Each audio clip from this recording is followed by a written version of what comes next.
আদিবাসী সমাজ আৰু ৰাষ্ট্ৰ গঠন ইতিহাসে কিয় আমাক আঁতৰাই ৰাখিলে?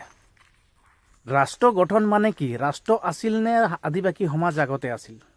আজিও কিয় উন্নয়নৰ নামত আদিবাসী সমাজে সবাতকৈ বেছি ক্ষতিগ্ৰস্ত? নমস্কাৰ বন্ধুসকল, মই বিজয় পানিকাৰ, আপোনালোকে চাই আছে আদিবাসী অফিচিয়েল অসম। আজিৰ এই ভিডিঅ'টোত আমি কথা পাতিম আদিবাসীৰ ইতিহাস, সমাজ আৰু সত্য কথাবোৰ। আজিৰ বিষয় আদিবাসী সমাজ আৰু ৰাষ্ট্ৰ গঠন। ৰাষ্ট্ৰৰ আগতে আদিবাসী সমাজ আছিল। বহু মানুহে ভাবে ৰাষ্ট্ৰই সমাজ সৃষ্টি কৰিছিল, কিন্তু সত্যটো একেবাৰে ওলোটা। ৰাষ্ট্ৰ গঠনৰ আগতে আদিবাসী সমাজ আছিল। গাঁও ভিত্তিত শাসন, মুখীয়া বা সমাজ নেতা, নিজৰ নিয়ম কানুন, ভূমি আছিল। সমষ্টিগত এইটো আছিল সেল্ফ গভৰ্ণমেণ্ট ছ'চাইটি। ৰাষ্ট্ৰ গঠন কেনেকৈ আৰম্ভ হ'ল? যেতিয়া কৃষি বিস্তাৰ হ'ল, অধিক ধন সম্পদ জমা হ'ল, তেতিয়া আৰম্ভ হ'ল কৰ সেনা আইন। এই পৰ্যায়ত আধুনিক ৰাষ্ট্ৰ গঠন হ'ল।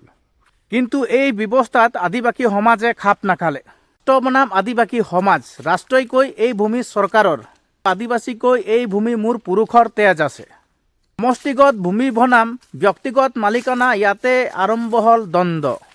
ব্ৰিটিছ শাসন আৰু আদিবাসী। ব্ৰিটিছ শাসনে আদিবাসী সমাজক গভীৰ আঘাত দিলে। বন আইন, ভূমি, চাহ বাগিচা, খনি আৰু ৰেলপথ, লাখ আদিবাসী নিজৰ ভূমিৰ পৰা উচ্ছেদ হ'ল। সেইকাৰণে জন্ম ল'লে বিদ্ৰোহ। তিলকা মাঝি, সিদ্ধু কানু, বিৰছা মুণ্ডা। স্বাধীনতাৰ পিছত ভাৰতীয় ৰাষ্ট্ৰই ST মৰ্যাদা দিলে, 5 আৰু 6ষ্ঠ অনুসূচী আনিলে। কিন্তু প্ৰশ্ন হ'ল এইবোৰ কিমান কাৰ্যকৰী? ভূমিৰ সমস্যা আজিও আছে। উন্নয়নৰ নামত উচ্ছেদ।